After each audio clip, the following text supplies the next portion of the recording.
I'm guessing that someone lost a bet somewhere.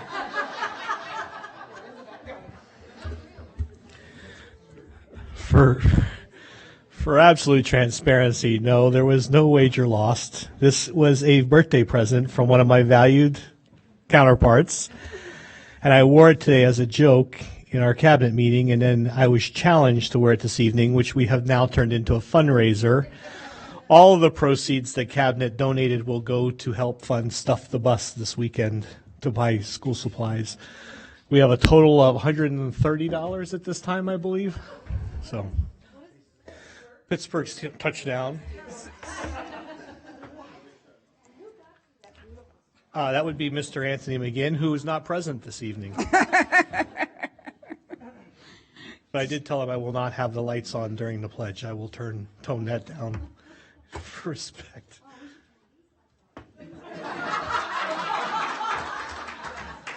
And here I was worried that the board might take offense to my We need to turn the lights off and get a picture. And for the record, we have 3 volunteers for you this evening for the There we pledge. go. For the pledge. We're getting a picture. Okay, wait, hold on there.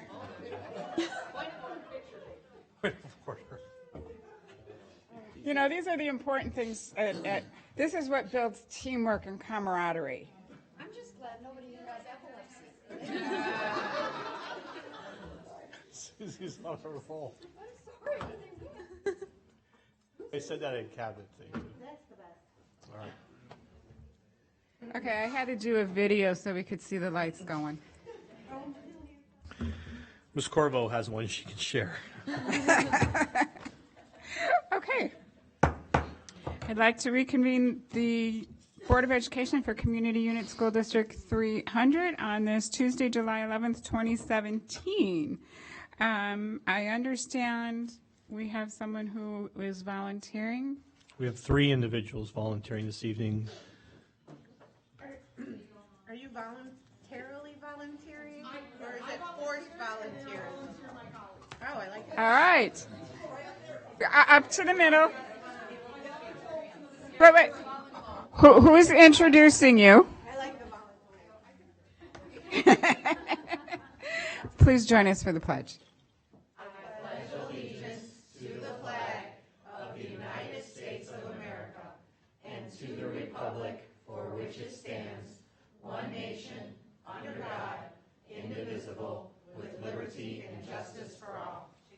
Ladies.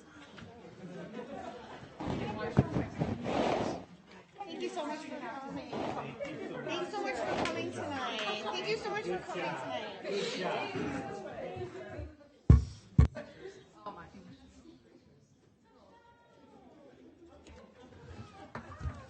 Okay, the only change I have on tonight's agenda is we are removing item number 14. Would you like to call the roll?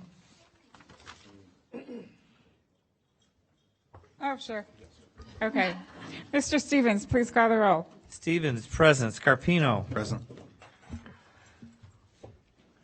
Miller. Present. McNichols. Present. Kopaz. Present. Garcia. Present. Fiorentino. Mr. Fiorentino would like to express his, he wants me to let you guys know that the reason why he is not here tonight is he is in the University of Indiana for freshman orientation. All right. He's going back to school? No. Okay. Back to number 5, the approval of the agenda, removing item number 14. Motion to approve. Second. Mr. Stevens? Scarpino. Aye. Miller. Aye. Garcia. Aye. Kopaz. Aye. McNichols. Aye. Stevens, aye. 6-0. Okay. And moving on, District 300 good news. Mr. Hyde. Yes, ma'am. At this time, we're deferring, as we shared at the last board meeting, to the August meeting so that we can provide a comprehensive overview of both summer school and other enrichment activities. So that will be deferred. Okay. Item 7, Superintendent report. Yes, ma'am. Madam President, members of the board, members of the community, and staff. If we could get the screen to drop. There are just 2 items on this evening's superintendent's report. The first one is relatively brief. In keeping with our ongoing policies, as you know, we've been working over the last 2 or 3 years to start to replace outdated curriculum materials to ensure their overall alignment with the state's adopted standards, but to also ensure that our teachers have the appropriate resources before them. One point that I do want to point out this evening is that with the elementary science recommendation before you, this is not for adoption in the 17-18 school year. It is for procurement and training for the 17-18 school year. In agreement after long discussions with lead representatives, in particular our elementary vice president, Pamela Johnson, there was an agreement that it's easier to adopt at the secondary level because teachers tend to be subject specific. But at the elementary level, in order to provide teachers with appropriate amount of time to adopt and become familiar with a new curriculum and implement it with a high level of fidelity, that we would space out the adoption. So if you recall, for this year, we adopted, this upcoming school year, we'll be putting new science materials into the secondary schools. But in this case, we will have an adoption completed with professional development scheduled during the 17-18 school year, but for implementation in 18-19, excuse me. So at this time, I'd like to bring up Ms. Kristen Corvo, Chief Academic Officer, so she can walk us through the presentation. Okay, so just to give you an update on this, as Mr. Hyde mentioned, we started this for the implementation of 18-19, but this, again, connects with our strategic plan goal 1 about providing resources and materials to our teachers in order to provide the best instruction possible. In terms of the process of selection, our central office team did an overview. We then had peer review with teams of teachers who came in representing all of our elementary schools, as well as some of our school administrators. We then had a vendor come in and give the teachers a preview of what a lesson would look like. So we don't have them come in and share materials and all of the shiny, fancy things that go with an adoption, but really, what does it look like in the classroom so that they understand what that implementation would be. And then following those presentations, we review the feedback, and based on the teacher's feedback, we provide a recommendation, which is what we have for you this evening. We are recommending Discovery Education for grades K through 5. Discovery is also our vendor all the way up through high school. So this would be a linkage between our kindergarten programming all the way through high school, which is kind of an exciting endeavor. The Discovery materials are part of a tech book program, meaning that it would function as on the Chromebooks, so that students have access to videos and all kinds of clips. Discovery also has a strong partnership with a lot of outside organizations and companies and nonprofits, so they update their content all the time, so it is truly relevant to even current events and ties to science concepts. Our next steps, pending your authorization to move forward with this, would be requesting board approval on August 8th. We'll be putting these materials on display for the next month so that people can peruse them and take a look at what we have.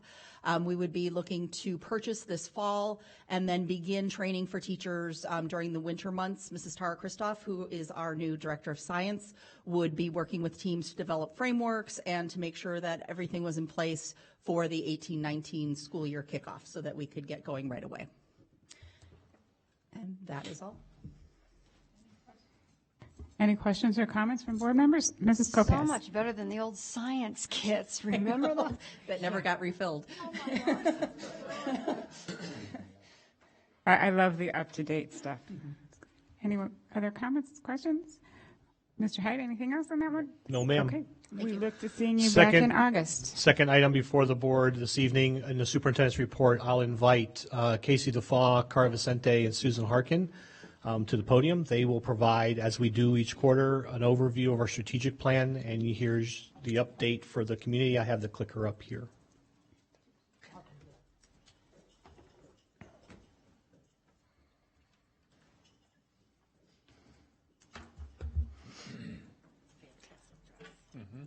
So we're going to start out with just a brief celebration. We're going to go through how we're communicating the strategic plan.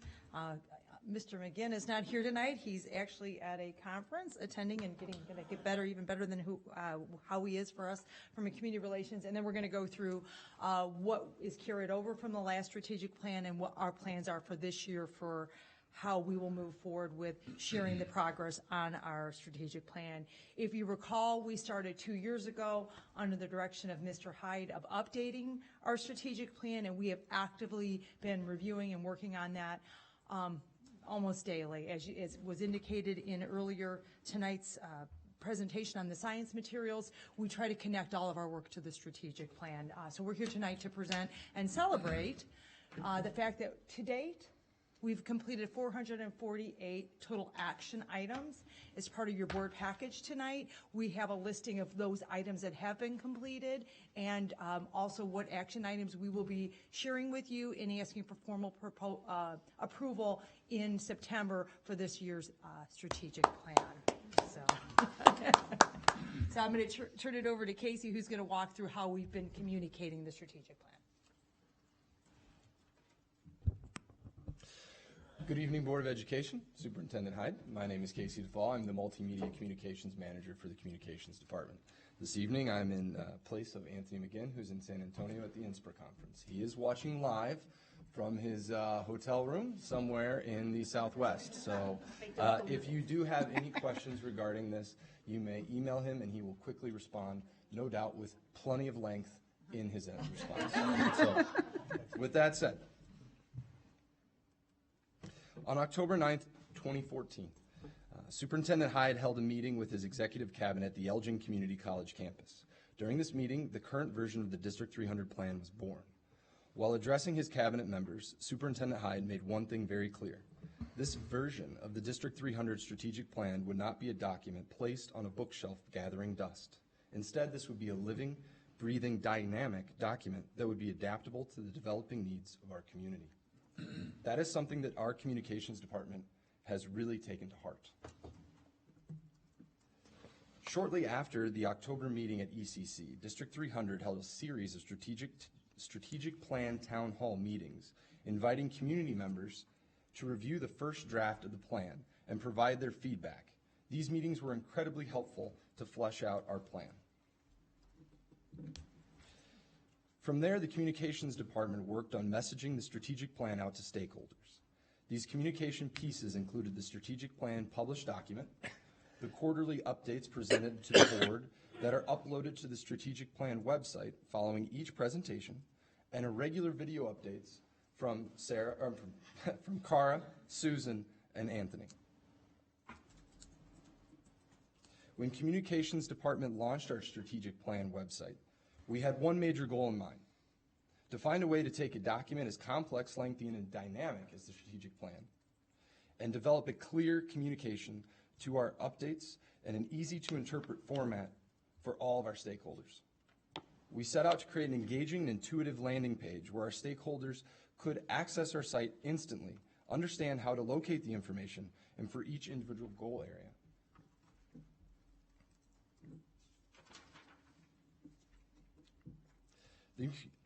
The communication department monitors the analytics for our strategic plan page. The slide you are seeing now depicts page visits to our strategic plan site. The analytic review presents the number of page views within a given time period and a snapshot of how each person accessed the site. For example, the analytics on the right show us that 41 people this month accessed the site directly from the strategic plan link on d300.org. Compare that to the one user who accessed the strategic plan by using Google.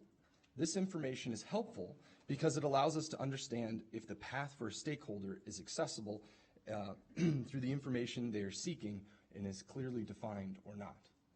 So in other words, if you go to our website, you are finding the information you need about the strategic plan, and then you are going to our strategic plan website. You do not have to go to Google and search for it. That's very effective. Every quarter, our department films strategic plan updates for the community. We are happy to report that our strategic plan video collection have been viewed 933 times, and we expect this number to grow substantially during the next academic year, and I will address why momentarily. We recently held a communications department summit. During this summit, our team reviews the projects we completed last year, identifies areas where we can improve, and forecasts our projects for every month for the upcoming school year. We then analyze our department and our individual goals, projects, and responsibilities to ensure they are clearly aligned with the strategic plan during this summit. We discuss some avenues where we may make enhancements to our strategic plan messaging for the next year. First, we will begin disseminating strategic plan updates via social media. Strategic plan updates have not yet been shared via social media, as we have wanted to establish a baseline data for the number of stakeholders who view our strategic plan without prompting them from a targeted communications campaign through these channels. After reviewing our analytics, we have noticed a significant decline in the volume of users who are watching our videos on YouTube. However, we have seen a stark increase in the number of viewers watching our videos on Facebook. The district's social media accounts will monitor their progress, and we anticipate moving forward and seeing an increase in the views in these strategic plan videos. In addition, with our new website, which we hope to unveil in early 2018, there will be a more prominent page for the District 300 strategic plan, which is expected to increase web traffic related to the strategic plan. And we are very excited to announce for the first time, we will be releasing Spanish translations for our strategic plan videos this year. Finally, I would like to thank the Board of Education for your commitment to our strategic plan. I would also like to thank Superintendent Hyde, Susan Harkin, and Cara Vicente for granting me an opportunity to present to you this evening. I too share your passion and commitment to our strategic plan, to our district, and I'm incredibly proud to be on this team. So thank you. And I will turn this over to Cara.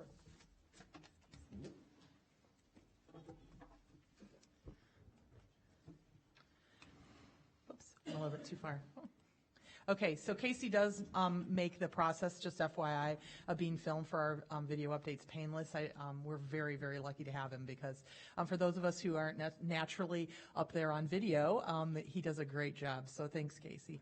So one of the things we want to talk to you about are which items that we're carrying over from the 16-17 school year to the 17-18 school year. And I'd like to preface this by saying, I think for all of the strategic plan goals, the people who are working on these take it very seriously that if the suggested timeline is completion by the end of the 16-17 school year, they're working really hard to make sure they hit that timeline. But we have completed a considerable amount of action items. And the items that you're seeing, the action items you're seeing in carryover are ones that when we started assessing our progress, really looking hard at it about April, we realized the amount of work that was still left to be done, we could choose to either rush through it to hit that deadline, or we could continue to do an in-depth look at those items, make sure it's quality work, and say, we need to carry these items over. And that is what we chose to do because we feel it's more important that the work product that we're able to present is of quality than that we can say to you, we haven't carried anything over. So I want to preface that by saying that's the reason why you're seeing some of these carryover items. In strategic goal 1, which is focused on developing great teachers and leaders, strategy 1, the carryover items that you're looking at are, many of them are related to curriculum frameworks, music, visual arts, and language areas. So those frameworks are in development, but they're not finalized. We'll be evaluating our 6-8 social studies framework. That was a deliberate pause so that we could do that in conjunction with an instructional materials adoption in social studies this fall. And working on developing a district music library. So that's really making sure we have a handle on what is all of the music that we have in the district so that it's accessible to all of our music teachers. And that's a larger endeavor that now our new coordinator of our fine arts is going to be able to take on.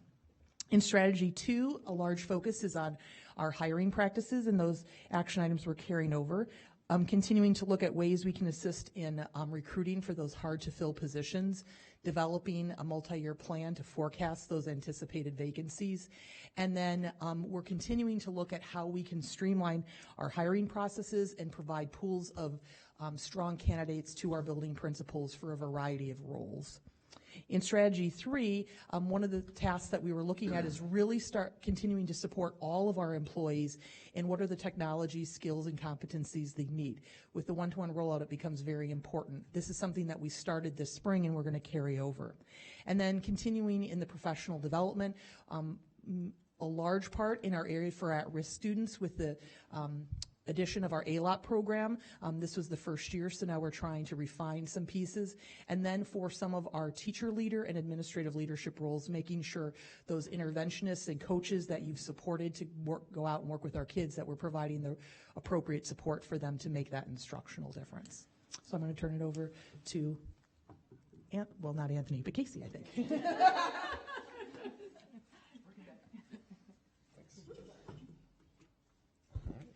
Carryover items for Goal 2. The Communications Department is proud to announce that after a full calendar year of redesigning our website, we have sent over all the materials we have needed to complete for our vendor to finish building our site. So that's a big deal. This process took a little longer than the average website build due to the creation of customized features with specific functionality. For example, one of the time-consuming portions of our website design process was ensuring that we had the ability to communicate clearly and effectively with our Spanish-speaking families. Our vendor currently uses a program called Google Translate to translate all English wording into Spanish. Google Translate often does not provide a true translation. It does not take into account dialects, and often grammatically it is incorrect. And in some cases it produces a nonsensical reply. So the Communications Department found this to be an unacceptable way to communicate with our families, and it is important to note that this particular translation issue was not specific to our vendor. Rather, after conducting research, we found that many other website providers provide this similar translation service. The Communications Department held a series of brainstorming sessions with our vendor, and together we comprised a workable solution that will allow for an accurate translation. Anthony and I communicated how we wanted this feature to function. The vendor sought to work that out. They began coding our concept to determine if it was feasible. I'm happy to report that we received our new translation feature 2 weeks ago, and it works exactly how we envisioned it. This is one of the department's proudest accomplishments thus far on the website, as it will provide our families with information faster than ever before. So that's great. In addition to our website, we are working on a document style guide to ensure that all communications, marketing materials will maintain a consistent appearance and consistent messaging. We will continue exploring the development of breakfast with the board, which I'm hoping there's bacon and eggs. I was unaware. That sounds fantastic to me. We will establish a system for tracking stakeholder concerns and responses. We will establish standards and employee customer services across the district, and we will develop district-wide arts, branding, and communications vision. At this time, I would like to turn the podium back over to Susan. Thank you, Casey.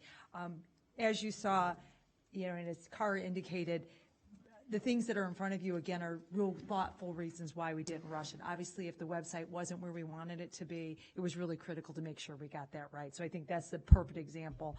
And a couple of my items in Goal 3, they are related to the website as to why we weren't able to accomplish them. Underneath Strategy 1, as the website gets finalized, we do have information about our financial timelines and approvals, but we'll work comprehensively with Casey and Anthony to make sure that those are prominently placed so people understand from a transparent perspective what we're doing with the district finances. We're working on streamlining how we communicate throughout the district.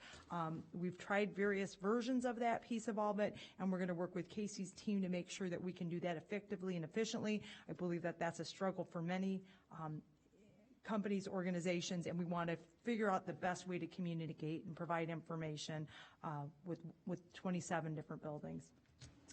As part of the master facility plan, we're continuing to identify and look at ways to fund our capital projects, and that will be the roadmap to identify what that amount is and how we can prioritize those dollars. We're going to continue looking at consulting services contracts for cost effectiveness, whether it's in the area of special education or all various areas throughout the district. We will be working with a new coordinator of music to develop a department equipment inventory and have that comprehensively added to our software that houses all of our district equipment. And we're also going to continue working with the CFOC and the board finance to review our impact fees as part of our construction and facility and working with our master facility plan. Again, once the website's up and running, we'll make sure that all of the information that we have to provide and feel is important to provide to our community is linked appropriately so that that information can be easily accessed. We also are going to be looking this year to determine if the feasibility of a possible CTE expansion to provide a student help desk at the high school for our computers. We'll be conducting a comprehensive cyber risk assessment. We started that, but we're in the midst of that process, and that is no small undertaking to make sure that it's done effectively and appropriately.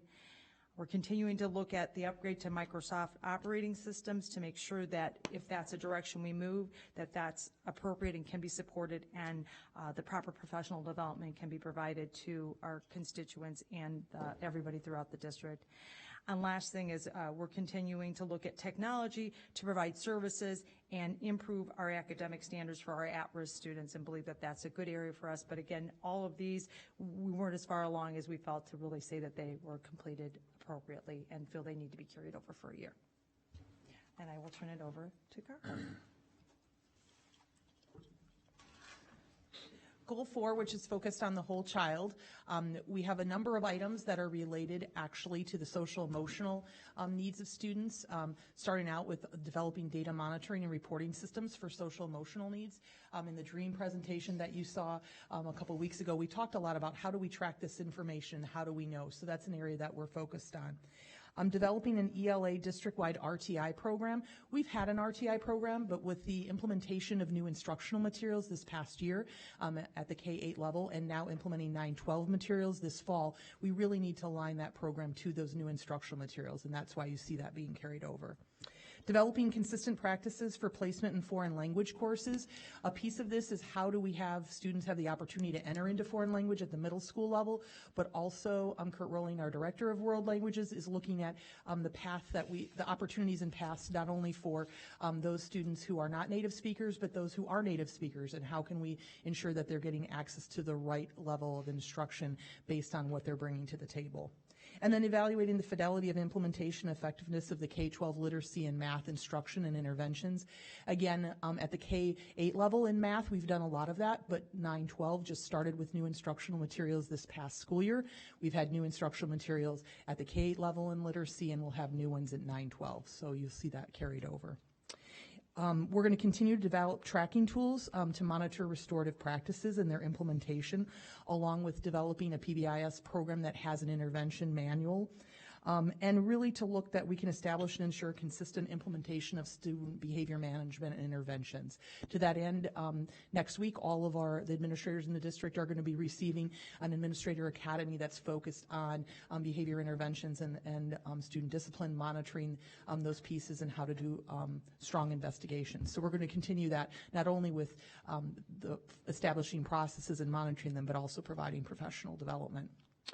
We started a couple years ago looking at the middle school schedule and with the question of, does our middle school schedule meet all the needs of our students? And we've been working on that for a number of years. And really what that, this past school year, what that has posed the larger question of, does our instructional day meet the needs of kids at all levels, pre-K to 12? And so you see two items on here, reviewing the middle school schedule, and the other one developing the master schedule at the elementary, where we've taken a deliberate pause to say, we're a unit district, we need to look at this across all of our levels because they do impact each other. And so we continue to see this as a work in progress, as, you know, what does the best schedule and the length of student day for elementary, middle school, and high school look like? And then how would we align the schedules accordingly? We're going to continue to review and expand internship opportunities and our CTE expansion. We feel that there's areas of growth there. We have a lot of those opportunities, and we're continuing to add new pathways with pre-law going underway this fall. But we know that that's an area we want to continue to grow in. And then as we move forward with additional, our second year in ALOP, our DREAM Academy, how we can implement innovative programs for our at-risk students. So obviously, we've spent time monitoring the progress of our strategic plan, but one of the things that we wanted to focus on this year was being more consistent in the process. So both Susan and myself meet with our teams on a regular basis and talk through how they're doing on their strategic action items, and of course we provide those updates to Mr. Hyde, and then Mr. Hyde periodically meets with our larger group. And so one of the things that we found was we got to interpret a variety of ways that people organize their work. So for this year, we've actually created a consistent progress monitoring template so that everyone can use the same approach. And what's important to us is that first, that everyone uses a summary page. So at a glance, we can see for every action item that they're working on, what is their current progress? Where are they at? Red meaning that there's minimal, yellow meaning it's in progress, green completed, and at what percentage do they feel that they're at? So that's a quick at a glance for us. But we also want them to take each action item and really go through, and they've been doing this, but really at a focus level. What are all the steps that you actually need to complete in order to say this action item, we're going to meet it at 100%? And those may or may not be, depending on the action item, all the steps may not be equal. In some cases they may, where you could really say there's 5 action items and I'm going to divide 100% by 5 and each one's weighted 20%. But maybe at another point that's not actually how it weighs. Maybe one item is 50% of the workload. So this allows everyone who's working within the strategic plan to really plan out what are all the steps I need to do to accomplish it and to be able to monitor that. Those are then transferred onto that summary page so that we can see an at a glance, but also we can see all the steps behind that. And these are the things that we talk about in our both our CFO and our CAO meetings and when Mr. Hyde meets with our groups. So Susan's going to wrap it up with our strategic plan timeline. So as we continue our work, we're really trying to formalize the process, making sure that we're providing you with updates, but also making sure that what we're working on is aligned with what the board really believes we should be working on, and that there's a process that we follow. So we're going to continue following this, and this time frame we believe will be what we'll replicate moving forward. I can say proudly, as what sat behind this, is we did have a strategic planning retreat in June where all of the administrators got together, and I think it was a very productive day where we all worked together to review each other's items, give feedback on those items, because sometimes, Cara can be working with her team. We found that there's lots of great overlap that's occurring, but they also got to provide feedback to each of the various areas. So people on Cara's team met with Anthony's team, met with my team, and really reviewed the items and really gave some really constructive feedback that was incorporated into what's in front of you today. So we presented tonight the final update on what was completed for 16-17 and what was carried over. You have in your board package the proposed FY17-18 action items. We will ask for formal approval of those items at the September 26th board meeting. We'll do a mid-year reporting out back to you that will be utilizing that template that Cara shared with you earlier from our perspective, so you understand the work that we're doing in the background, so that you understand that it isn't just, hey, what do we think that percentage is? It really is a great dialogue with the team to say, how are we feeling like we're progressing, and that we can show that to Mr. Hyde and review that with him to ensure we're doing the work that is aligned with what his vision is for us. We'll come back and provide a third quarter update in April. And we'll be back at it a year from now, and that will be the 4th year going into the strategic plan, and I will assume we'll revisit then the larger process with you underneath Mr. Hyde's direction once that's finished. But I think we really got a very good process to make sure that we're being effective with the strategic plan. I think the team did a very good job summarizing everything.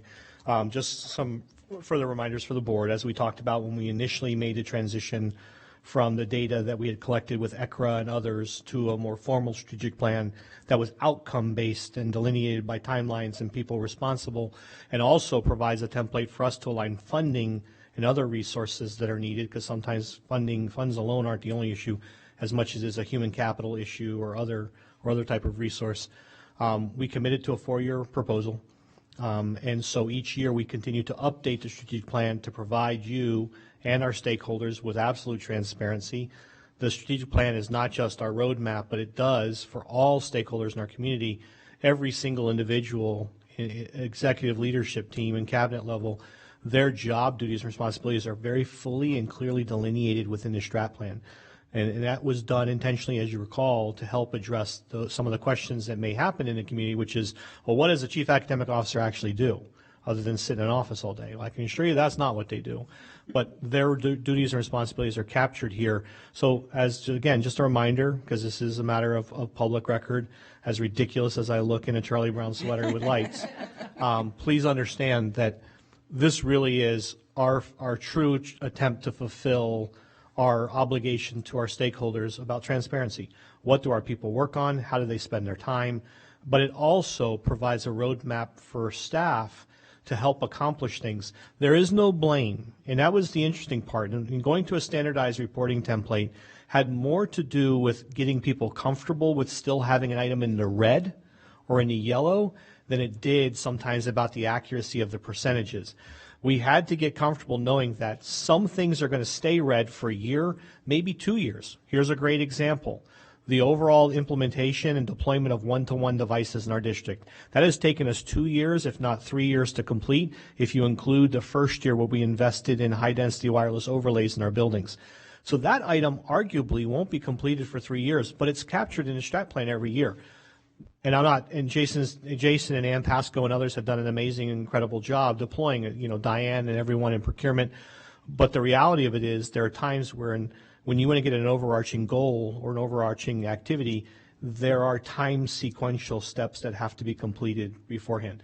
So I think we've done a really good job in capturing those. Our commitment would be at the end of this school year, of the 17-18 school year, we'll provide another general overview, and then there'll be a series of workshops, town hall meetings, and other opportunities for us to revisit our 4 overarching goals and make a determination at that time if there's other things that we need to add to this. And then we'll bring that proposal and that data back to the board before we start working on the process of implementing those or aligning those to the work moving forward. Board members, any questions or comments? Very nice. Good job. Thank you so much. Very impressive. Hey, That concludes the superintendent's report. moving on. We had no public participation sign up. 9, legislative update. Yes, ma'am. Madam President, members of the board, members of the community, and staff, through the chair.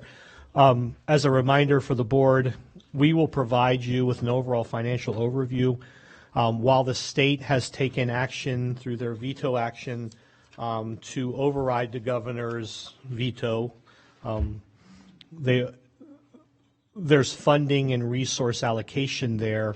However, it is largely contingent on the governor's signing of a formula-based model, an evidence-based model, of which there are multiple versions, up to 3 versions in the House and 1 version still in the Senate, SB 1. So we can run, we will take the 2 strongest plans proposals that we believe they're being reviewed and vetted. We'll provide a complete financial overview. Both arguably place our district in a strong financial position. We are not ignorant to the impact that it has on our community, and there are some other topics that we will bring before the board and community at large to help, again, continue to assure our community that we're maximizing our funding and we're not trivializing the needs and impact on our various stakeholders. But I think that there's some initiatives we'll be able to bring forward that you'll be very pleased with. Those will all be discussed primarily initially through Finance Committee, and then that will be brought before the board. And I think at that time, I'll ask Mr. Stevens to help with some of the presentation as well of the information about the budget moving forward and some of those priorities. So. Okay. Moving on. Item number 10, consent items less than 25,000. Motion to approve. So moved. Second, Mr. Stevens. Scarpino, Aye. Miller, Aye. Stevens, aye. Garcia, Aye. McNichols, Aye. Lopez, Aye. 6-0. Okay, item number 11, consent items greater than 25,000. Motion to approve. So moved. Second. Scarpino, Aye. Miller, Aye. Stevens, aye. McNichols, Aye. Lopez, Aye. Garcia, Aye. 6-0. Okay, item number 12.1, I have a resolution to read, employee discipline case number 1. Resolution of the Board of Education of Community Unit School District 300 authorizing suspension. Whereas the Board of Education of Community Unit School District 300 has received a recommendation from the administration regarding the performance and conduct of Francisco Franco, a DESPA, DESPA employee previously discussed in closed session, and whereas this Board of Education herewith finds and determines that evidence shows that Mr. Franco failed to perform his job duties as delineated in his job description and for not following expectations addressed in previous written disciplinary warnings. Whereas the Board of Education finds that the suspension of Mr. Franco is in the best interests of the district. Now therefore be it resolved by the Board of Education of Community Unit School District 300. 1. Mr. Franco is hereby suspended without pay for 1 day to take place on July 12, 2017. Motion to approve. So move. Second, Mr. Stevens. Stevens, aye. Miller. Aye. Scarpino. Aye. Lopez. Aye. Garcia. Aye. McNichols. Aye. 6-0. Okay, moving on, board discussion. Finance Committee, any updates, or next one is in August? No, the only thing I would ask you to do is to read the minutes. They're very important, and that's where you get the bulk of the data, and we'll be talking more about that later. Okay, anything from Construction and Facility Oversight? Okay, and the next meeting is on Monday, July 31st. Okay, and then board member discussion, Dr. Scarpino. You can, wait. Before you go on, was the August 7th date, Susan, changed? Is that the date we changed? So it's now what? It is August 7th now. Oh, so not July 31st, it's August 7th? Or are you talking about finance or construction? Finance. Finance is August 7th, but construction and facility oversight is the 31st. Correct. Okay. All right, and Dr. Scarpino, and you can just stay here. I can, but I like to go over there. I like to look at the board. Okay. Aren't there rules? Technology is wonderful. It really is. How many of you use your cell phones to communicate? Just out of curiosity. And you all paid attention to the strategic plan this evening. So I don't like to use the word I a lot for this presentation, but I'm going to use the word I. 35 years ago, Susie Lopez, you made an impression upon me and you didn't even know it. It had to do with Mary Kay Cosmetics. Surprise, surprise. Mary Kay, one of Mary Kay's philosophies is to recognize people, say good things about people, which is something that we probably do, but we need to do it more often as a board and as a district. So I have two proposals for the board. Both of these proposals, I've been working with Eberto. Where's Eberto? Thank you for providing me the information on the little flash drive. Jason has been working out the technology aspect of it. Anthony McGinn, and of course, Casey. Here are the two proposals. The first is to recognize and send an email to all employees on their birthday. It can be done. It's personalized. There's a little personal message to make it very generic. Happy birthday, hope you have a great day. Thank you for everything that you do for our district on behalf of the Board of Education. So that's number one, and that it can be accomplished because we've talked about this and it is possible. Project number two, idea number two, it's titled 28 Reasons District 300 is a Great School District. There are 26 schools, plus you add the charter school, that's 27.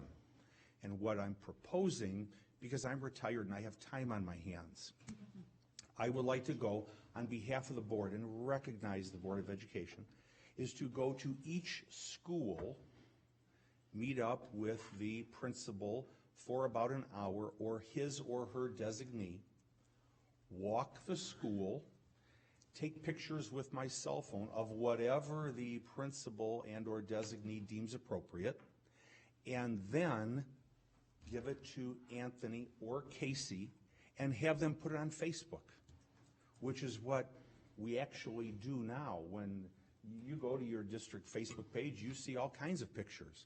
So I would just be providing them this information, and you don't need a translator. Who doesn't want to look at their child or their school on Facebook? Everybody's proud of their school. The 28th reason is the employees. So every employee has to have an identification badge.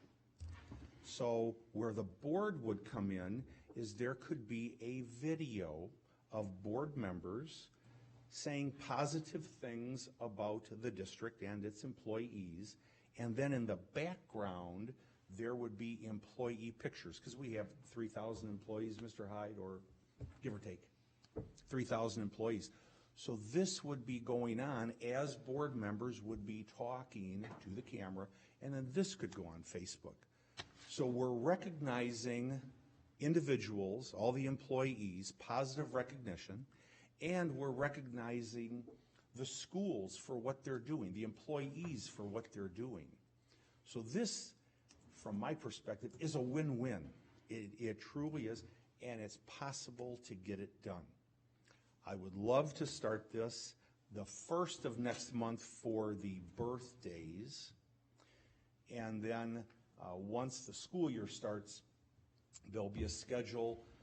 I would do 3 schools per week. Actually go to the schools, take pictures of 3 schools per week, and the principals would know all this. And it wouldn't conflict with any of the principal meetings or anything like that. And they would know ahead of time. They would then communicate with me and say, come on out on Tuesday at 10 o'clock or whatever. Okay, so I'm going to open this up to discussion from the board, but I'm going to make a couple of comments first. One, let's take a look at the 2 ideas. I think we may have concern about the implementation of them, because as board members, these are not things that are in our right to be able to do. But if we are in agreement of the concept, let's talk about the first one about the emails to employees. And if that's something we're in consensus about, and of course we want input from Mr. Hyde, we can then direct Mr. Hyde to do the implementation, since we as board members don't work one-on-one with employees. And the same thing with the second issue about promoting the schools. We want to make sure that that works in with communication and strategic plan and everything they're already doing with their time, because there again, we can't take their time on our own. We only have power here as our voice and unity as the board. So we can talk about the concept, see where we are, again, have some information input from Mr. Hyde, again, on staff availability, what he thinks about the overall communicating good things happening in the different schools. I think there's the legalities to work out as far as what we can do, what pictures, because I think parents can sign off at the beginning of the year saying you can't use my student's picture. Employees have to also approve that. But before we even get to the implementation part, we have to have that discussion on what we think about the 2 different topics. So let's start with the topic on sending emails to all employees on their birthdays. I guess my initial question is, can it be done? How much work? What would it cost an employee hours to set that up? And what would that, I don't want to duplicate what maybe your staff already does. And could it be a joint email from board and superintendent's office? Mr. Stevens before Mr. Hyde. I'm concerned that it's a HIPAA violation. It's an invasion of privacy for those people who don't want us to acknowledge their birthday or to know when their birthday is. And they are not our employees. They are Mr. Hyde's employees. And it makes me uncomfortable. Ms. Garcia. Because I'm not ashamed, I'll admit my birthday is next week. Everybody, July 19th. We have a sweater for you. So you can send me emails if you'd like to, but to that end, I have been receiving emails from every club I've ever signed up for, every restaurant I've ever dropped a business card in, a pot to win a free something. They're boilerplate and relatively meaningless unless the coupon's good, quite frankly. And so the idea of sending a generic message that's boilerplate and the same to every staff member, I don't know that It's going to be meaningful to them? meaningful. And then to weigh that against the time involved to do it. I think, we could ask principals maybe to reach out, and be doing something. But again, I don't know that that's the board's role. That's yeah. you, Fred. That's We- not you. We wouldn't be reaching out to the principals, but let's, Mr. Hyde, see if he can answer Mr. Stevens' HIPAA question and how we would personalize that. Ms. Lopez, that way I can try and address all the questions at once. Well, thank you for the Mary Kay shout out. Yeah, we do recognize people. And I like the birthday email idea. That's something that I do in my business for 256 people. So with 3,000, we could be done. But again, is that going to be time constraints on your employees?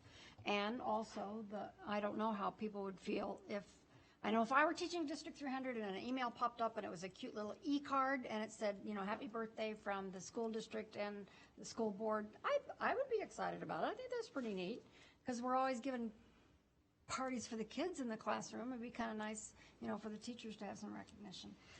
As far as going into the other schools, a little leery on that one. We'll talk on that second one. Let's stick just with birthday emails right now. Okay, so I'm okay with it as long as it doesn't infringe on people's rights and as long as it doesn't infringe on the time and everything else for the. Mary, any? Okay, Mr. Hyde. Yes, ma'am. So at this, several questions were asked. Number one, let's start with the time commitment. It is a pretty easy process to facilitate. It does require one data upload from HR that they can provide. Mr. Emmerson has looked into, it's a functionality we can currently use through the Microsoft Office utilities. This would not be something that would be labor intensive, meaning we can actually calendarize it so it automates the process if need be. And that really gets to, I think, Ms. Garcia's concern, which is if I get the same birthday recognition everybody else gets, does that somehow diminish the value of it? I don't know that I can answer that for every employee. I think that the intentionality, as Ms. Lopez is pointing out, is there to say to our employees that we do value them, we do cherish them. Other than a handwritten note or card from the board, which arguably could be a separate option, where we pull a monthly list. I'm just throwing out the options. And we signed 3,000 cards? They're not at once.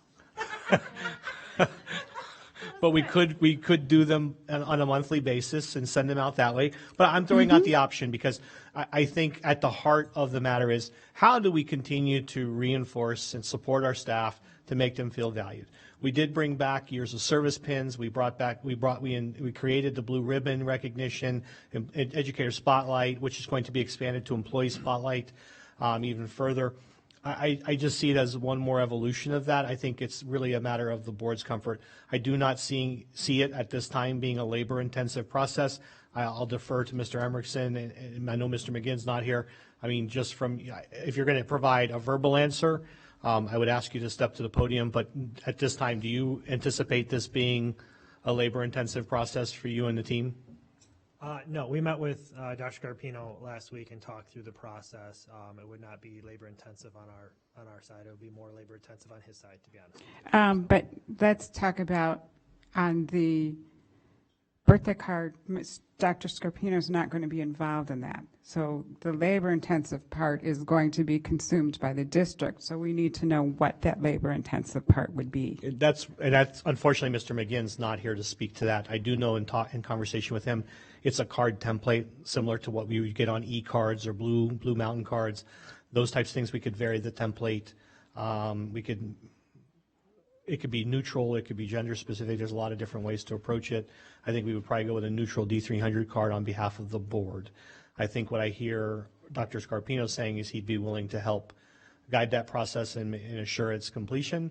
But really, this is the board's interest because it's a board action. It's not an individual board member's action. It is, and I believe that's why there's a proposal before the board Can I as ask an for option clarification on that?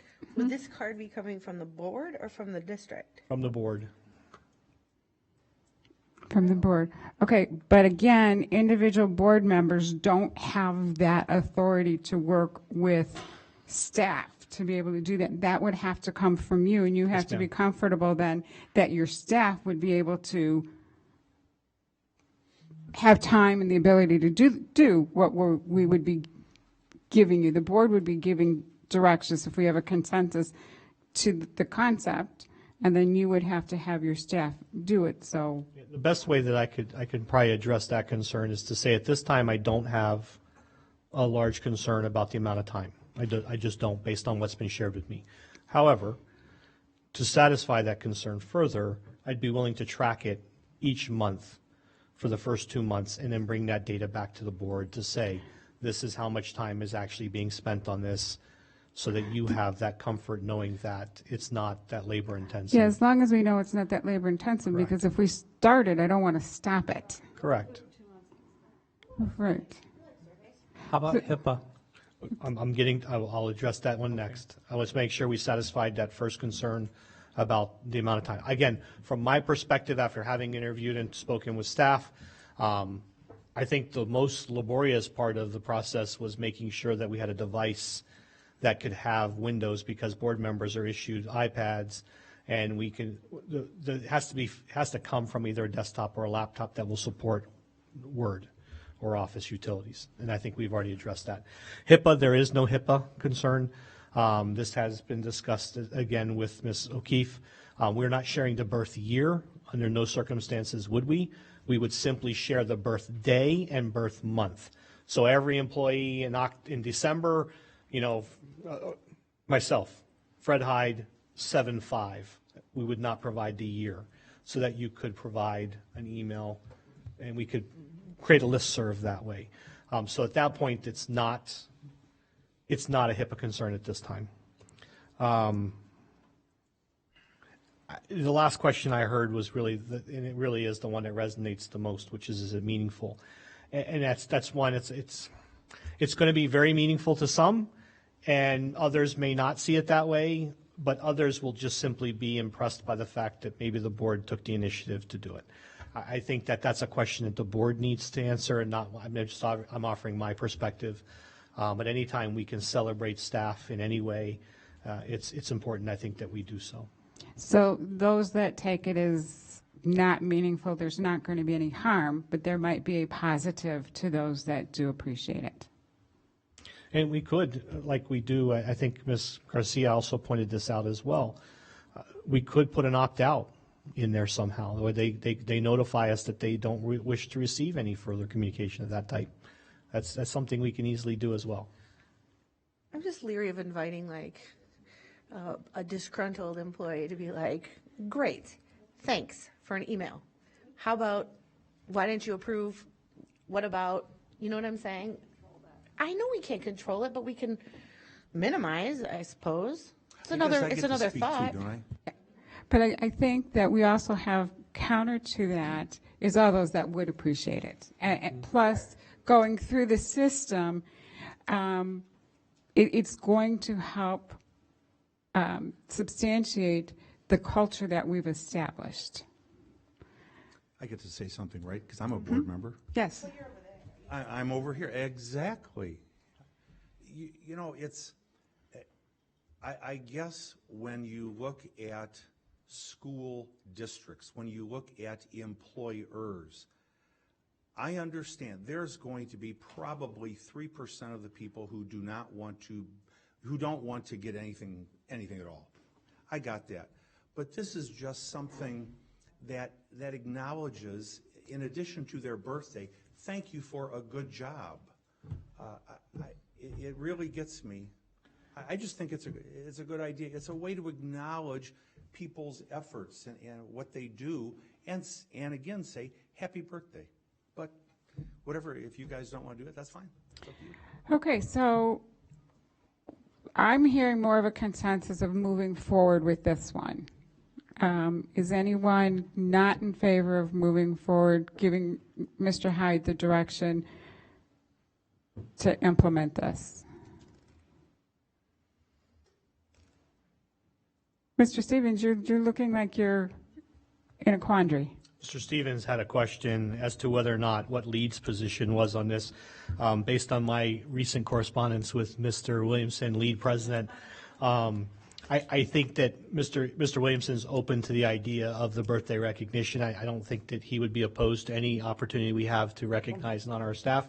Although I don't mean to tee it up that way for you, Mike, because not like you can come up and say no now. But Mr. Williamson, if you would mind joining us at the podium just to provide your input on that first idea, because I think that's what part of the concern was as well. I just got told by the other community member in the room who's not an administrator that I'm not allowed to talk long. So I think overall, and I think you're absolutely right, you'll have a certain percentage of people that are like, why are they sending me an email? And they say that about every email. Usually they're from Iberto, but in general. No, it's true. But and I also think there are people who would be, responsive to it. I think as long as there aren't ages listed, unless it's Pam Johnson, I think that's, not really going to be a problem. And I think generally anything that's a recognition is at least to some extent useful. If it's only let's say it's only 11% of people that are like, hey, the board sent me a thing. They actually know it's my birthday. I think Ms. Garcia was absolutely correct. I mean, I get stuff from restaurants I didn't even know I ever went to. And you're always kind of like, oh, it's my birthday. And they knew that, So I think there's, that kind of, I don't know if you want to go as far as offering coupons. I did give Mr. Hyde some suggestions about that. But I think any kind of recognition is, in that sense, and again, I'm keeping to Mrs. Miller's rules and staying only on this one. Yes. But I think in that sense, I don't think it's something that would be, a giant problem in any sense.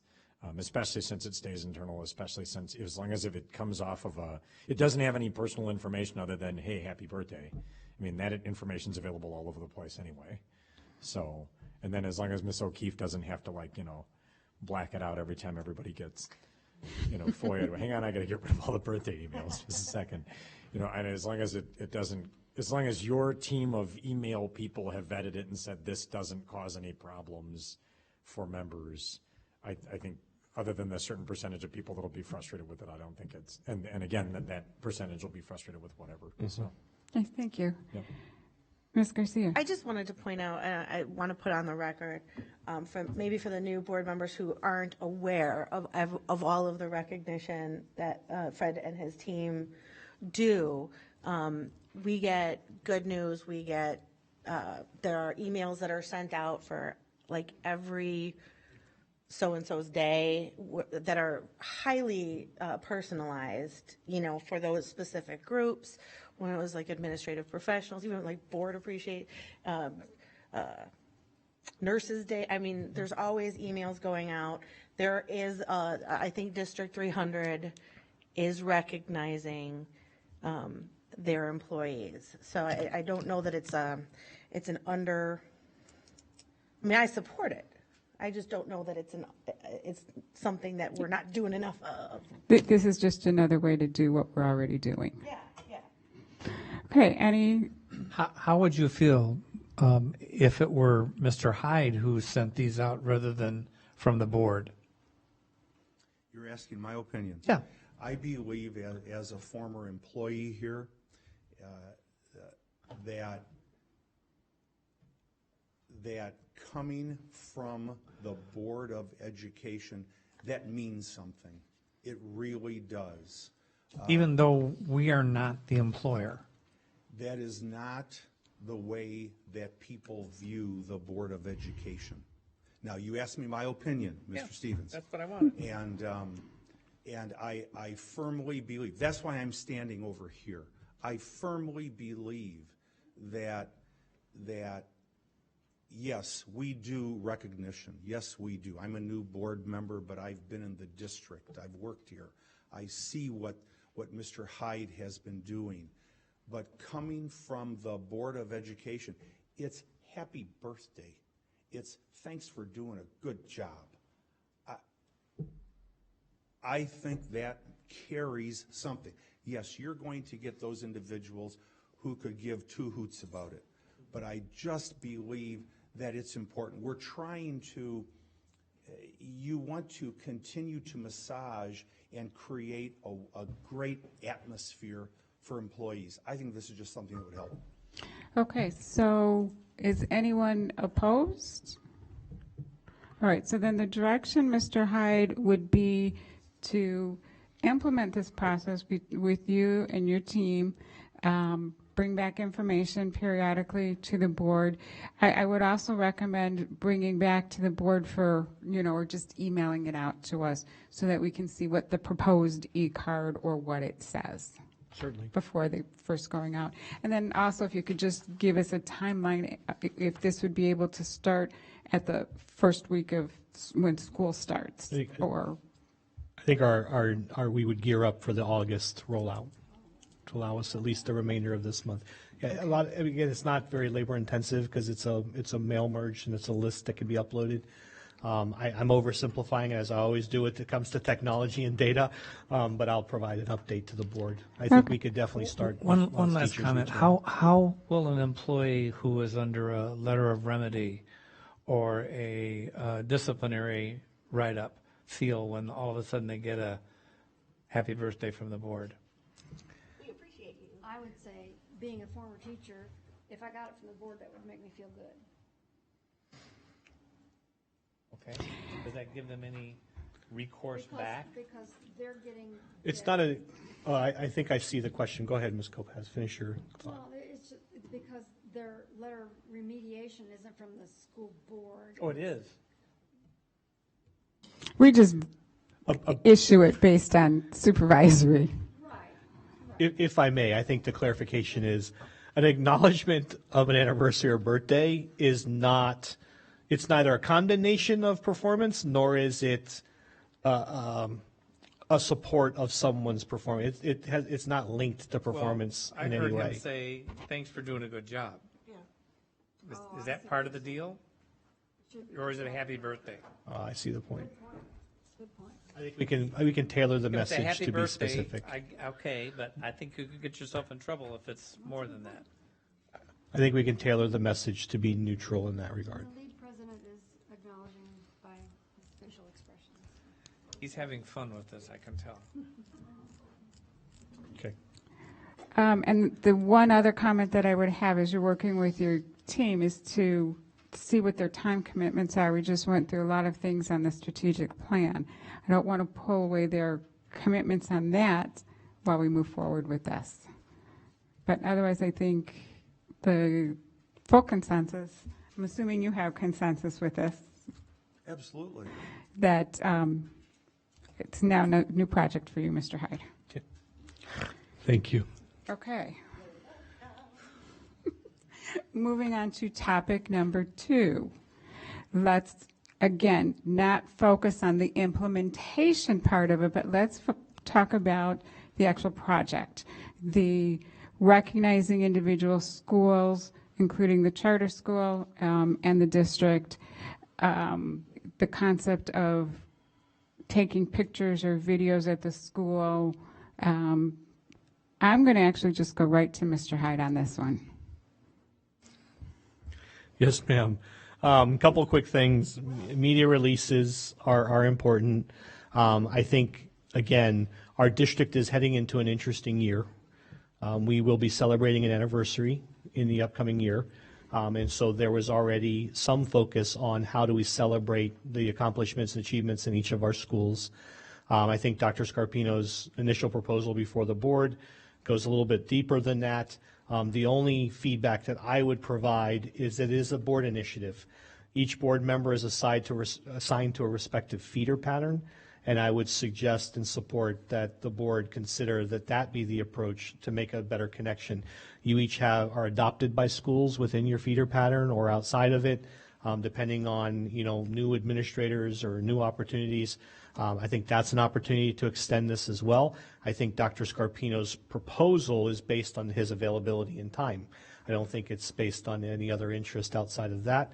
But I would offer that that's the suggestion, that as we get ready, and part of, just to provide the board with some additional background, but not too much information to completely expose what we're trying to do at this time, but we do have a lot of surviving superintendents that have been in our district, and as we head into a very important anniversary, we do have some intent to go out and interview and do a D300 kind of to memorialize some of their interactions and supports in the district. We have that luxury, we have that benefit as well, and I think that there's an opportunity here for us to celebrate some of the unique achievements that we've had over the years, especially now. I think this is a good opportunity to continue to promote things that are happening in our schools in just a different way. But again, I would encourage the board to do it based on your adopted feeder pattern, and that you be in part responsible for submitting some of that data and information as well. That would be my feedback. Okay. So it sounds like you already have something in the works, and this could be incorporated into that. Yes, ma'am. Ms. Garcia. Well, I had a comment, but So what I'm hearing is that your suggestion would be that we each tackle that based upon our feeder patterns. Unfortunately, that could cause some problems because not all of us have the same time availability. So therefore, certain feeder patterns could get possibly underserved or under recorded. I myself, I don't have the time necessarily to touch on all the, the schools in my feeder and go out and meet. I think that, Dr. Scarpino, you spoke to something about the happy birthday cards that, coming from the Board of Education, it really means something. Anytime we step foot on school grounds, we are going to affect the rhythm of the school because we are a Board of Education. You said it yourself, it matters. We matter to those people.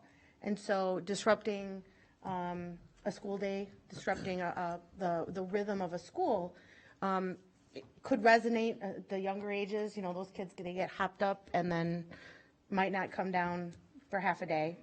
And so I would be concerned with that aspect of it. Whether it was each of us in our feeder patterns or just you going from place to place. You're an opposing figure and you're a BOE, so you matter when you're there. So, If I may respond. One moment. Mr. Hyde, can I ask Casey a question? Yes, ma'am. You need to come to the podium, Mr. Come up Buffalo. to the podium. Yes. So, based on what Mr. Hyde said, that there's in the works different things happening, and if we make this part of a board initiative to coincide what is already happening, and we work with our adopted school or our feeder school, is there a way that you could monitor to make sure each school is represented and that a board member who may not have the time to be at their specific school, we'd be able to get someone to cover? Yes. Okay. What kind of time would that be for that someone then? That would depend on the frequency at which we would like to see the number of photos, minute stories, what have you, that we're collecting. That would be the number one issue. That frequency would then dictate the amount of manpower required. But we could also have a board member cover for another board member who doesn't have time, who could go and be there. It's a way to get each of us, and we've talked about this over the last year, how do we each become more visible? And this would be a way for us to become more visible. Mr. Stevens. I think there are many good ideas in this proposal that I would like to see maybe wrapped into the Adopt a School program that we've had. And maybe what Dr. Scarpino has done for us is formed a template that we could use so that we're all doing it similarly. I mean, I think back to when I had Parkview as an adopted school, and I had pictures when they were painting their inside, their logo and everything. And I didn't share that on Facebook, but we shared it at a board meeting. And I did a write-up of what I observed at the school. I didn't take pictures of kids. I took pictures of staff, not of kids. And maybe what could come out of this is a format for us all to use. And I like the Adopt a School program. I think it's a healthy thing. You've also encouraged us, when appropriate, to visit other schools. But I'm not comfortable with one person going into schools all the time. I think it needs to be. Well, I'm not comfortable with any board member directing staff to do anything. I think it all has to come from Mr. Hyde. Yes, I agree. So, May I respond now to Ms. Garcia? yes. Thank you. Yes, I'm an imposing figure. Yes, I am. I was the principal mentor this past school year, and I went into numerous buildings. There wasn't one principal, not one, who didn't welcome me, who wasn't excited because a board member was there and wanted to actually see the wonderful and innovative things taking place at their school. The children that I met, and I'm 6'5", none of them were worried about me because I would get down. And so, no, that's okay. You said I was an But you were an imposing figure, employee and I then, agree. not a board member. And what is interesting is the kids don't know the difference between Dr. Scarpino principal, Dr. Scarpino mentor, or Dr. Scarpino board member. They don't. They don't know me from Adam. They just know I'm walking with their principal or designee. That's why I did it, so that the kids would see that I am with their principal. So that's number one. Number two, yes, the reason that I offered is because of the time that I have. I don't want to steal the show. This is to highlight, and I think all of us are so proud of what goes on in the school district. I would certainly hope everyone sitting here is proud of what is going on in the schools. And so all that I'm trying to convince you to do, because I have gone at graduation time, I took dozens and dozens of pictures. Not one person did I say, can I have your permission to take your picture? I got that. I understand what you're supposed to do because I've been an employee here. But parents love to see their kids, but they love it. And so this is just another way to accent the great things going on in the district. That's all it is. It's no more. And in response, I support the idea. Thank you. I'm not suggesting I don't support the idea. Thank you. And you're right. Parents love to see their kids until you get the one parent or the dozen of parents that are going to cause a problem. You're always going to have. But we don't have the luxury to not at least address that that's a possibility. Sure it is. Absolutely. So we have to address that part. Sure. And you could say, as you said, you took pictures of the murals and that kind of stuff. So I support the idea. I think that there's stuff already kind of that's been happening, that is going on, that might cover some of that stuff. That's all. So I know, I mean, I have students in the district, and when I go to education night, the teachers give a different presentation when I'm sitting there and they know who I am. Not because I'm special, or I think I'm special, but because they go as Board of Education member. So it's just different when we're around. Well, That's what I was trying to bring up. That's all. I'm done.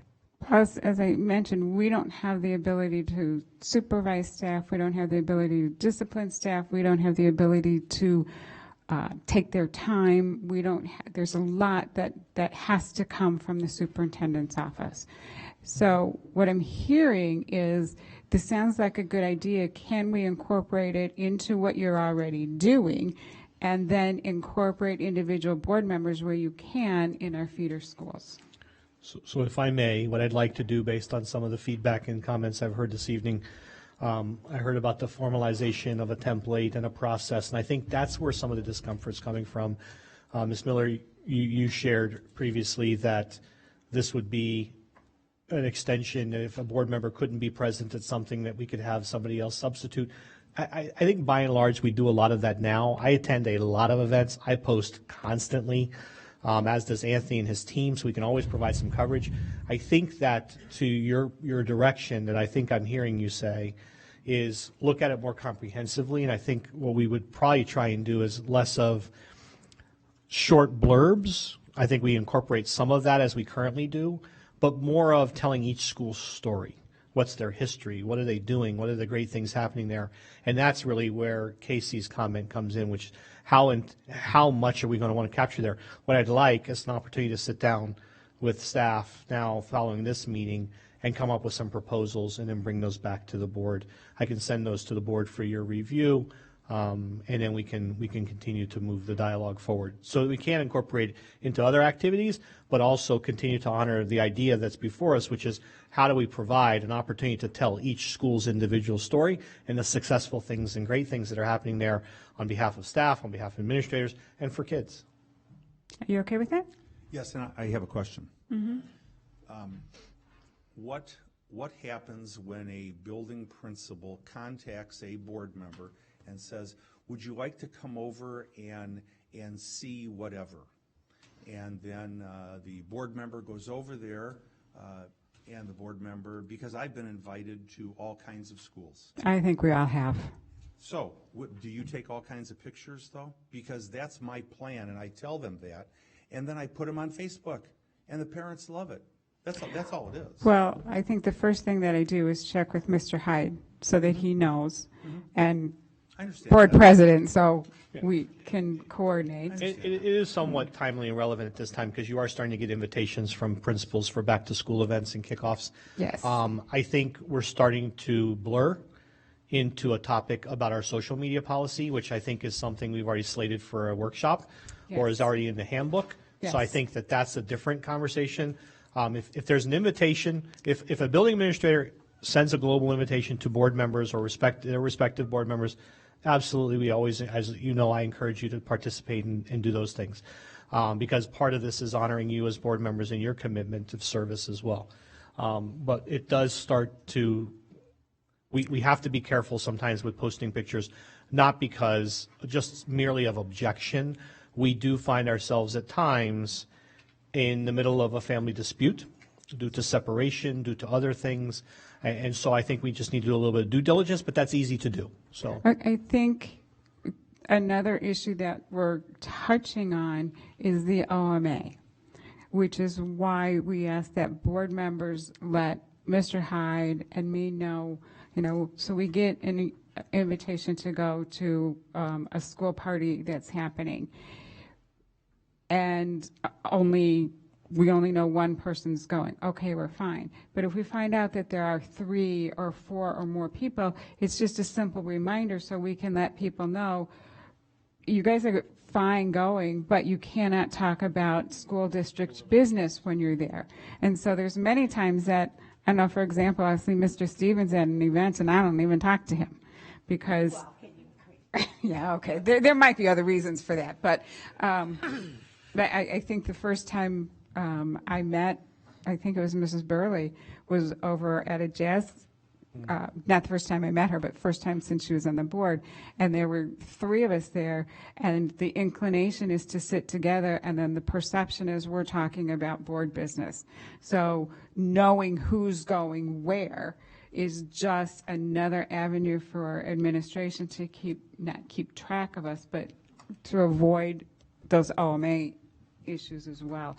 And also, so we know, like, there's times when we have 4 invites for the same evening, and if I know that 3 other people are going to one, then I can go to a different one. So it's all communication and courtesy is why we do that.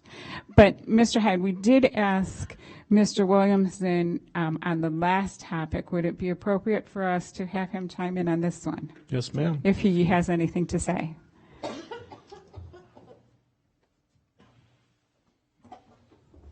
I have a very different opinion on this one. I'm wildly uncomfortable with this. Like, my heart rate is up in everything. You are my members' bosses, and you are discussing being in the buildings taking pictures.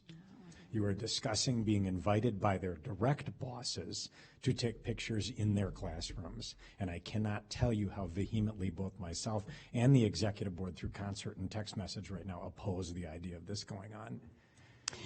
It is, in our opinion, an inappropriate role for the group of you. And we feel it puts you in a very uncomfortable position. I understand that you will get invited in by a principal.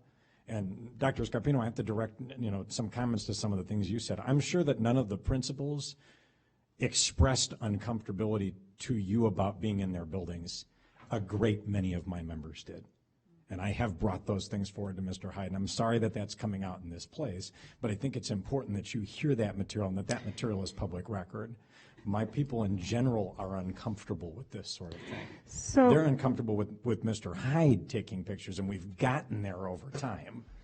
But that was difficult at first. So would you be comfortable taking this in stages as Mr. Hyde recommended? He's going to come back to us with a proposal that incorporates what he's already doing with ways to incorporate the board, which based on your comment and our comments might address your members' concerns.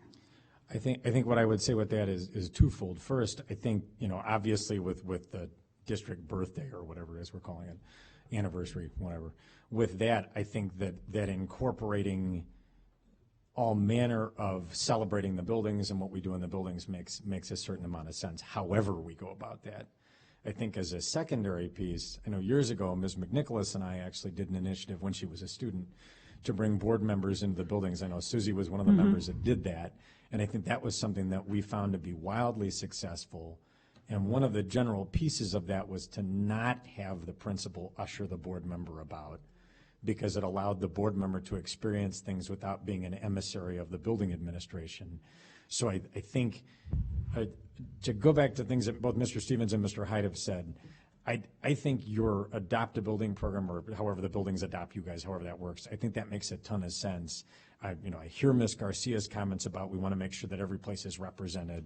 I'm hearing Dr. Scarpino's comments about I want to be in the buildings and know what's going on. All those things I think we agree with and think are important. My concern is the recording thereof. And my concern is the posting thereof. I'm also president of a separate nonprofit, and Facebook rules get pretty insane when you start talking about putting people's children online. Well, it does get in, there's a lot about when you're putting students on, but then we also have that whole Open Meetings Act issue when things are posted and people start making a comment and we can't comment back. Right. Because then you get into the issues of contemporaneous exchange. Is it, so if two board members comment, does that preclude the rest of us from commenting, or we've got an OMA violation? I think to your question, though, I should make my point clearly that I think it does make sense if Mr. Hyde has proposals. I would just ask that we're included in looking at those proposals, because I think there are lots of parts of this that make a ton of sense. I think there are other parts where we're going to run into some real pushback. I think we've all tried very hard to work on the culture. And I was just going to say that we've worked very hard. So I think as Mr. Hyde is putting together a proposal, just knowing how he works and building that trust between us and LEAD, I think that would be included in there. But I've got Ms. Garcia. I just want to thank you for your open and honest candor as always. It's very, well, it takes a lot to stand up and say, and I appreciate you taking the time. Also want to say to Dr. Scarpino, I appreciate your bravery to stand up and put forth ideas and suggestions. So I don't want this to turn into something that's negative, because that's what we're here for. And ultimately, this board represents the 21,000 students, the 3,000 employees, and however many stakeholders are in the district. I'm sorry, I don't have that number off the top of my head. So we're trying to keep everybody happy and motivated. And I consider myself in my professional life as a custodian of mental health for the employees in my office. I like to do nice things for them. Everybody feels good when you're doing that. I think there's a way we can do it. I think there's a way that we can take some of the ideas that Dr. Scarpino had. And Fred, again, I want to point out, I think you've done just an incredible job with balancing it all. and really trying to acknowledge as many people as you can each year, so. Mrs. Lopez, did you? Well, I was just going to give a personal experience. Years ago, when I was teaching in District 300, in my classroom, and all of a sudden the principal and a board member showed up at my door. And it didn't bother me because I am confident in my teaching, but it did bother me that I had no warning. I was kind of offended in a way. And that board member was, I don't know why this board member decided to do this, but I found out later that this was an occurrence at a lot of schools. So I could take it two ways. I could take it that great, that board member is interested. I could also take it at great, the principal chose my classroom to come and show him the classroom. But I didn't take it that way. I took it at like, why? Why are they here? It upset me. So Well- that's just a personal experience from a teacher's perspective that I think Mike is alluding to. I think an underlying thought here that I've heard people mention has to do with an employee's comfort level of telling a board member no. Whether it's a principal who says no, or a teacher who says no, or central office staff that says no. When a board member comes up to an employee and asks them to do something, they're usually, most of the time, uncomfortable saying no. We have to do our self-monitoring so that we don't put our employees in that position, because we shouldn't be going up to them. If we go through Mr. Hyde and he says, oh, yeah, go ahead and talk to Anthony, or go ahead and talk to whoever, Mr. Hyde is going to let that person know and say, Mrs. Miller is going to be contacting you to talk about this. Or this principal, we have our feeder school, so, we're going to go there. So Mr. Hyde has the ability still to monitor his staff, but to go up to a staff person and ask them to do something, it's really hard for them to say no to us, and it's an inappropriate thing for us. Now, if we're asking them, can you open the door because I'm carrying all these boxes, that's different. Any other comments from board members? All right, so Mr. Hyde, if you can, do you have any other comments? No, ma'am. Okay, so if you can come back to us with a proposal based on the different parameters. I'm not hearing anybody say this is a no-go. I'm hearing, and even with Mr. Williamson, that this is a good project, a good idea, but let's see if we can work it in around these parameters. Okay, any other comments? Well, as long as we're bringing ideas to the board. That picture today on the slideshow where it showed all of you having your open town hall meetings in a library, all these bells and whistles went off in my head, and I thought, it would be really cool to have a district library in this building with all kinds of resources that could bring parents in and start an open communication. And I'm just throwing it out there, but that was what my brain was Are you thinking reading today. someone else's mind? Because I think that's already a thought. Look at Fred smile. I just thought, wow, we're all about education, and if we could have, there it is. Thank you. Awesome. So I just think that would be, I just think you have to just be patient a little bit, Susie. Fred had a little smart smile on his face. I think you might need to be a little patient. It's just an idea. Well, Or people for coming in with board ideas. If you remember, Mrs. Burley had suggested that we as a board have a resource bookcase or something upstairs with, all of the different books that we may want to use as a resource, books and stuff that we pick up from conferences. I would like to see, the libraries are going downhill because people are doing everything digitally. But I think in my mind, I'm a big thinker, and so that's what I envisioned could be really cool. Just a thought. I mean, you've got some space upstairs. So keep those thoughts and ideas coming. Okay, any other comments? Okay, then I'll entertain a motion to adjourn. Motion. Wait. No, that's old. That's old. I was just saying that the Rock, I believe it's called Fox Valley Library, the one that's in Dundee Township. Yes. Their referendum failed, and I was thinking about the joint venture that we do with The Park District? Park District, and maybe there's a joint venture with a library that will help fund. Okay, Mr. Stevens, will you call the roll? Yes, I will. Was there a motion? Yep. Okay. Scarpino. Aye. Garcia. Aye.